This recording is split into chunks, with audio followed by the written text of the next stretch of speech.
Hi friends, welcome to my channel. ಸೋಮವಾರದ blog, evening blog. ಕರೆಕ್ಟಾಗಿ ಎಷ್ಟು ಗಂಟೆನಕ್ಕ? 3:40. ಇನ್ನೇನು ಸಂಜೆ ಆಯ್ತಾ ಬರ್ತಾ ಇದೆ. ತುಂಬ ಬೋರಿಂಗ್ ಡೇ ಬ್ಲಾಗ್ ಅಂತಲೇ ಹೇಳ್ಬೋದು. ನಾಳೆ ಮಾತಾಡೋಣ ಬನ್ನಿ, ತಲೆ ಕೆಡಿಸ್ಕೊಬೇಡಿ. ಯಾಕೆಂದರೆ ದೇವರಾಜು ಡ್ಯೂಟಿಗೆ ಹೋದ್ರು, ಅಮ್ಮ ಬೆಂಗಳೂರಿಗೆ ಹೋಗಿದ್ದಾರೆ. ಬೇಜಾರಾಗ್ತಾಯಿದೆ, ಸಿಕ್ಕಾಬಡೆ ಟೈಮ್ ಪಾಸ್ ಮಾಡೋಕ್ಕಾಗ್ತಾಯಿಲ್ಲ. ಹಾಗೆ ಸಂಜೆ ಅಡುಗೆಗೆ ಏನು ಮಾಡೋದು ಅಂತ ಗೊತ್ತಾಗ್ತಾ ಇಲ್ಲ. ತರಕಾರಿ ಬೇರೆ ತಂದಿರಲಿಲ್ಲ ಇವತ್ತು. ಎಲೆಕೋಸು ಪಲ್ಯ ಮಾಡಿ ರೊಟ್ಟಿ ಮಾಡಿದ್ದೆ ಬೆಳಗ್ಗೆ, ಮಧ್ಯಾಹ್ನ ಅದೇ ಆಯಿತು. ಈಗ ಅದಕ್ಕೆ ಅಮ್ಮವ್ರ ಮನೆ ಹತ್ರ ಸೊಪ್ಪು ಕಿತ್ಕೊಂಡು ಬರೋಣ. ಸ್ವಲ್ಪ ಈಗ ಮಳೆಯಲ್ಲಿ ಸ್ವಲ್ಪ ಲೈಟಾಗಿ ಮಳೆ ಆಗಿರೋದ್ರಿಂದ ಸೊಪ್ಪು ಚೆನ್ನಾಗಿ ಹುಟ್ಟಿದೆ ಅಲ್ಲಿ. ಕಿತ್ಕೊಂಡು ಬಂದು ಉಳ್ಳಿಬೇಳೆ ನೆನೆ ಹಾಕಿದ್ದೀನಿ. ಉಳ್ಳಿಬೇಳೆ ಉಳ್ಳಿಬೇಳೆ, ತೊಗರಿಕಾಳು, ಆಮೇಲೆ ಹೆಸ್ರು ಕಾಳು ಎಲ್ಲ ಹಾಕಿ ಆ ಸೊಪ್ಪು ಹಾಕಿ ಗುಡ್ಗ ತುಪ್ಸಾರು ಮಾಡ್ಕೊಂಡು ಊಟ ಮಾಡಿಬಿಡೋಣ ತೃಪ್ತಿಯಾಗಿ ಅಂತ ಅಂದ್ಕೊಂಡು ಹೋಗ್ತಾ ಇದ್ದೀನಿ. ಯಾಕೆಂದರೆ 6:30 7 ಗಂಟೆಯಲ್ಲೆಲ್ಲ ಊಟ ಹಾಕ್ಬೇಕು ನನಗೆ. ಹಾಗಾಗಿ ಈಗ ಹೋಗಿ ಸೊಪ್ಪು ಕಿತ್ಕೊಂಡೆಲ್ಲ ರೆಡಿ ಮಾಡ್ಕೊಂಡು ಬರೋದ್ರಲ್ಲಿ ಲೇಟ್ ಆಗಿಬಿಡತ್ತೆ. ಅದಕ್ಕೆ ಈಗ ಹೊರಟಿದ್ದೀನಿ. ಬನ್ನಿ, ಇವಾಗ ಬ್ಲಾಗ್ ಶುರು ಮಾಡಿದ್ದೀನಿ. ಸೊಪ್ಪು ಕಿತ್ಕೊಂಡು ಬರೋಣ. ಸೊಪ್ಪು ಕಿತ್ಕೊಂಡ್ಬಂದು ಹೆಸ್ರು ಮಾಡೋಣ, ಗೊಡ್ಡೆ ಹೆಸ್ರು ಮಾಡೋಣ. ಬನ್ನಿ ಹೋಗೋಣ. ಬರೋಣ. ಲವಂಗ ಹಾಕಿದ್ದೀನಿ ನೋಡಿ. ಇದೆ, ಇಲ್ಲೊಂದು ಸಮಸ್ಯೆ ಖಂಡಿತ ಇದೆ. ಸ್ವಲ್ಪ ಪರವಾಗಿಲ್ಲ, ಗಾಳಿ ಆಡ್ತಾ ಇರೋದ್ರಿಂದ ಅದು ಚೆನ್ನಾಗಿ ಕಾಣಿಸ್ತಾ ಇದೆ, ಏನೋ ಅಂತಾರಲ್ವಾ. ಫ್ರೆಂಡ್ಸಿಗೆ ಅಮ್ಮನ ಮನೆ ಹತ್ರ ಬಂದಿದ್ದೀನಿ. ಅಲ್ಲಿ ಏನು ಗೊತ್ತಾ, ಮೊಸಪ್ಪು ಸೊಪ್ಪು, ಸ್ವಲ್ಪ ಯಾಗಿರೆ ಸೊಪ್ಪು, ಹಾಗೆಯೇ ಕನ್ನೆ ಸೊಪ್ಪು, ಸ್ವಲ್ಪ ಸಾಸಿವೆ ಸೊಪ್ಪೆಲ್ಲ ಬಿಟ್ಟಿದೆ. ಅದನ್ನು ನೋಡ್ತಾ ಕಿತ್ಕೊತಾ ಇದ್ದೀನಿ. ಹಾಗೆ ನೀವೇನೇ ಹೇಳಿ, ನನಗೆ ನಾನ್ ವೆಜ್ ಅಂದರೆ ತುಂಬ ಇಷ್ಟ. ನಾನ್ ವೆಜ್ ಅಷ್ಟೇ, ವೆಜ್ ಇಷ್ಟಪಡ್ತೀನಿ ಅಂದರೆ ಸೊಪ್ಪು. ಅದು ನಾನು ಈ ಥರ ಕಿತ್ತಿ ಹೊಲದ ಸೊಪ್ಪಲ್ಲಿ ಸಾಂಬಾರು ಮಾಡ್ತೀನಲ್ಲ, ನಂಗೆ ಅದಂದರೆ ತುಂಬಾ ಇಷ್ಟ. ಯಾರಿಗೆಲ್ಲ ಇಷ್ಟ ಕಮೆಂಟ್ ಮಾಡಿ. ಈ ಸಾಸಿವೆ ಕುಡಿ ಎಲ್ಲ ಹಾಕಿ ಮಾಡೋದ್ರಿಂದ ತುಂಬ ಒಳ್ಳೆಯದು. ಸಾಂಬಾರು ಕೂಡ ರುಚಿಯಾಗಿ ಬರುತ್ತೆ, ಕಹಿ ಅನಿಸಲ್ಲ. ಅಮ್ಮ ತೋರಿಸ್ಕೊಟ್ಟಿರೋದು ಈ ಸೊಪ್ಪೆಲ್ಲ ನನಗೆ, ಯಾವ್ಯಾವ ಸೊಪ್ಪು ತಿನ್ನಬೇಕು ಅಂತೆಲ್ಲ ಹೇಳಿಬಿಟ್ಟು. ಅದನ್ನು ನಾನು ಸಹ ನೋಡ್ಕೊಂಡಿದ್ದೀನಿ. ನನಗೆ ನೀಟಾಗಿ ಸೊಪ್ಪು ಕೀಳೋದಕ್ಕೆ ಬರುತ್ತೆ. ಅಕ್ಕನೇ ತಡ್ರಿಸಾಡ್ತಾ ಇದ್ಲು ಸೊಪ್ಪು ಕೀಳಲಿಕ್ಕೆ. ಮೊಸಪ್ಪಿಗಂತೂ ಹೇರಳವಾಗಿ ಬಿಟ್ಬಿಟ್ಟಿದೆ ಮೊಸಪ್ಪು ಸೊಪ್ಪು. ಅದು ಜಾಸ್ತಿ ಉಪ್ಸಾರ್ಗೆ ಹಾಕಲ್ಲ ನಾನು.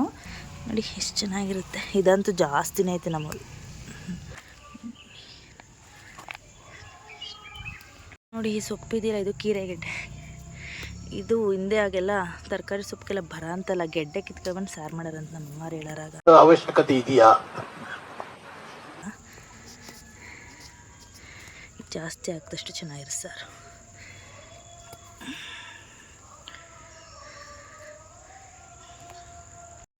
ಬರೀ ಬೆರ್ಕೆ ಸೊಪ್ಪನ್ನೇ ಕೇಳ್ತಾ ಇದ್ದೀನಂತೆ.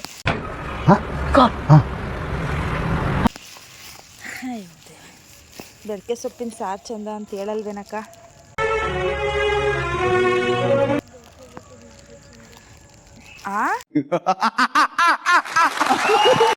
ಇಲ್ಲ ಐತೆ, ಕಣ್ಣಿಗೆ ಕಾಣೋಲ್ದು ನಿನಗಷ್ಟೇ. ನೋಡು ಎಷ್ಟೊಂದು ಸೊಪ್ಪು ಐತೆ, ಕೀರೆ ಸೊಪ್ಪು. ಹಾಂ,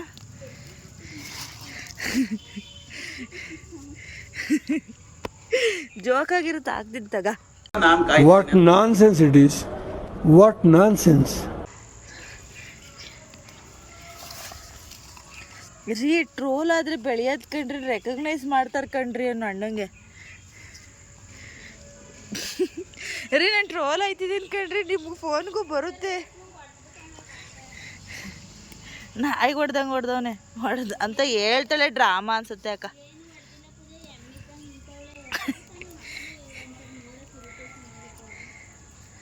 ಶವಳಂಗ ಆಡಿದ್ರು ಇನ್ನೇನಂತಾರೆ ಹೇಳಿ.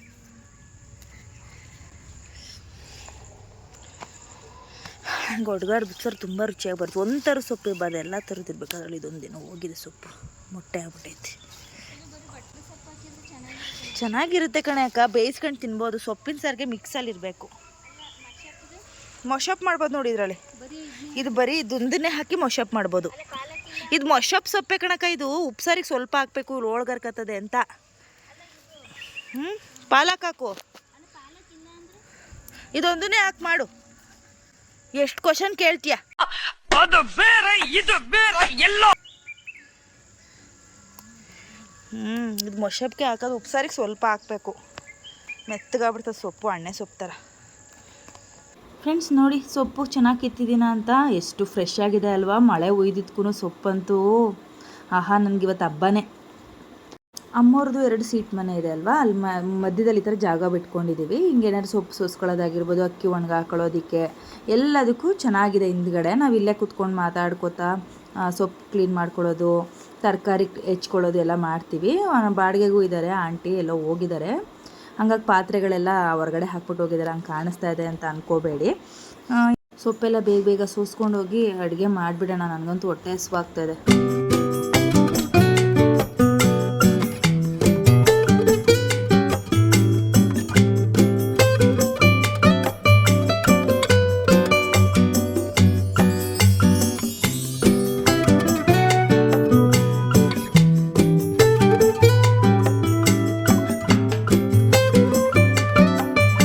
ಹಾಗೆ ಇದು ಬಂದು ಉರುಳಿಬೇಳೆ ನೆನೆ ಹಾಕ್ಬಿಟ್ಟು ಹೋಗಿದ್ದೆ ಸೊಪ್ಪು ಕೀಳೋದಕ್ಕೆ, ಚೆನ್ನಾಗಿ ನೆಂದಿದೆ. ಇದು ಉಪ್ಸಾರಿಗೆ, ಗೊಡ್ಗಾರದ ಉಪ್ಸಾರಿಗೆಲ್ಲ ತುಂಬ ರುಚಿ ಕೊಡುತ್ತೆ. ಲಾಸ್ಟ್ ಟೈಮ್ ನಮ್ಮ ಮತ್ತೆ ಕೊಟ್ಟು ಕಳಿಸಿದ್ರು, ಇನ್ನೊಂದು ಸ್ವಲ್ಪ ಇತ್ತು, ಅದನ್ನು ನೆನೆಸ್ಬಿಟ್ಟು ಹೋಗಿದೆ. ತುಂಬ ಚೆನ್ನಾಗಿತ್ತು ಸಾರು ಮಾತ್ರ.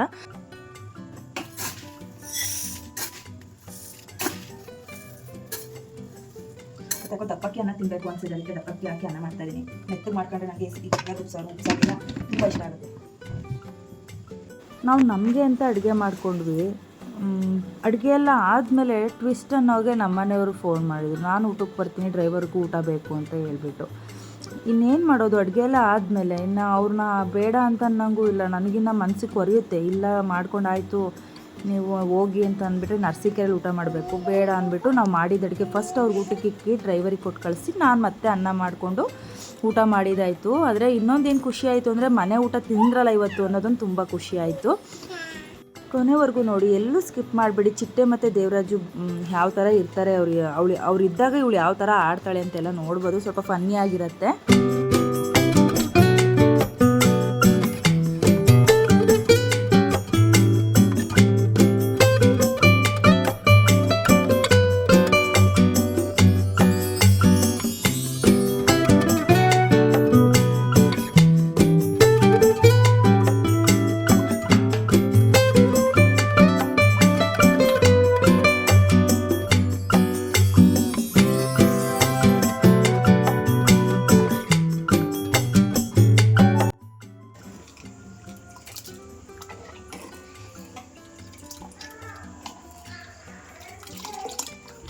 ಈ ಕಡೆ ಮುದ್ದೆಗೆ ಇಟ್ಟಿದ್ದೀನಿ, ಅನ್ನ ಆಯಿತು, ಗೊಡ್ಗಾರ ಇತ್ತು. ನಾನು ಮನೇಲಿ ಯಾವಾಗಲೂ ಗೊಡ್ಗಾರ ಸ್ಟೋರ್ ಮಾಡಿರ್ತೀನಿ, ಯಾಕೆಂದರೆ ಸಡನ್ನಾಗಿ ಏನಾದ್ರೂ ಸಾಂಬಾರು ಅದು ಇದು ತಿನ್ನೋಕ್ಕೆ ಬೇಜಾರಾದರೆ ನಾನು ಗೊಡ್ಗಾರದ ಉಪ್ಸಾರೆ ಮಾಡೋದು, ಸೊಪ್ಪು ಬೇಳೆ ಕೂಗಿಸ್ಕೊಬಿಡ್ಬೋದು ಅಂತ ಈ ಥರ ಗೊಡ್ಗಾರ ರೆಡಿಯಾಗಿಟ್ಟಿರ್ತೀನಿ.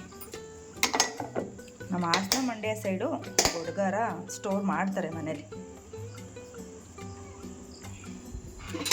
ಸ್ವಲ್ಪ ಎಲೆಕೋಸು ಪಲ್ಯನೂ ಇದೆ ಬೆಳಗ್ಗೆದು, ಅದು ಆಗತ್ತೆ.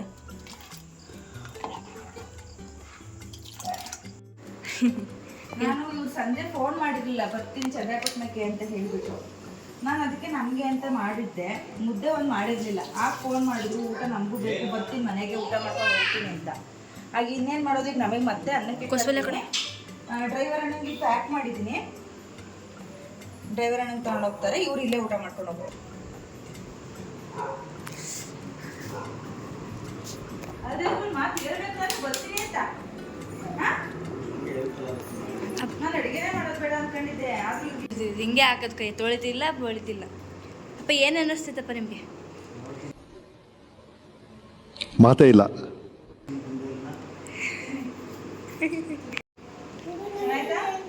ಚೆನ್ನಾಯ್ತಾ?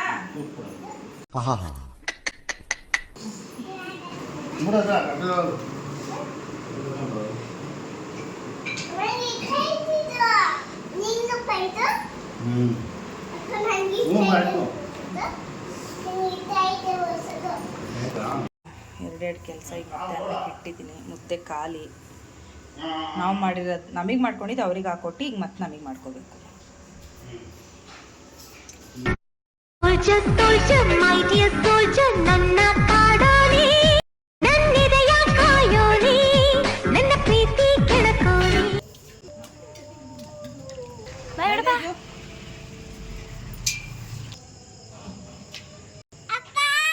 ಗಾಡಿ ನಿಲ್ಲಿಸ್ಬಿಟ್ಟು ಹೋಗ್ರಿ. ಒಳಗೆ ಸುಮ್ಮನಿರುವ. ಬಾಯ್ ಬಾ. ಎಲ್ಲಿ ನಿಲ್ಸಿದ್ರಿ ಗಾಡಿ? ಹುಷಾರಪ್ಪ ಮರ ಐಲು ಅಪ್ಪ ಐಲು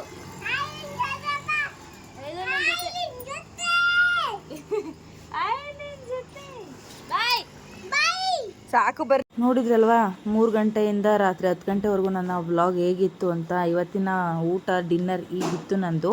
ಸೊಪ್ಪು ಸಾರು, ಸೌತೆಕಾಯಿ, ಬೆಳಗ್ಗೆ ಮಾಡಿದ ಎಲೆಕೋಸು ಪಲ್ಯ. ಫ್ರೆಂಡ್ಸ್, ಇಷ್ಟು ಹೇಳ್ತಾ ನಾಳೆ ಇನ್ನೊಂದು ಹೊಸ ವಿಡಿಯೋದೊಂದಿಗೆ ಸಿಗ್ತೀನಿ. ನೀವು ನನಗೆ ಸಪೋರ್ಟ್ ಮಾಡಿ ಅಂತ ಕೇಳ್ಕೊತೀನಿ, ಸಬ್ಸ್ಕ್ರೈಬ್ ಮಾಡ್ಕೊಳ್ಳೋದು ಮುಖಾಂತರ. ಹಾಗೆಯೇ ಇನ್ಸ್ಟಾಗ್ರಾಮಲ್ಲಿ ಕೂಡ ನನ್ನ ಫಾಲೋ ಮಾಡ್ಬೋದು, ID ಡಿಸ್ಕ್ರಿಪ್ಷನಲ್ಲಿ ಇರುತ್ತೆ. ಸರಿ ಫ್ರೆಂಡ್ಸ್, ನಾಳೆ ಇನ್ನೊಂದು ಹೊಸ ವಿಡಿಯೋದೊಂದಿಗೆ ಸಿಗೋಣ. ಬಾಯ್ ಬಾಯ್.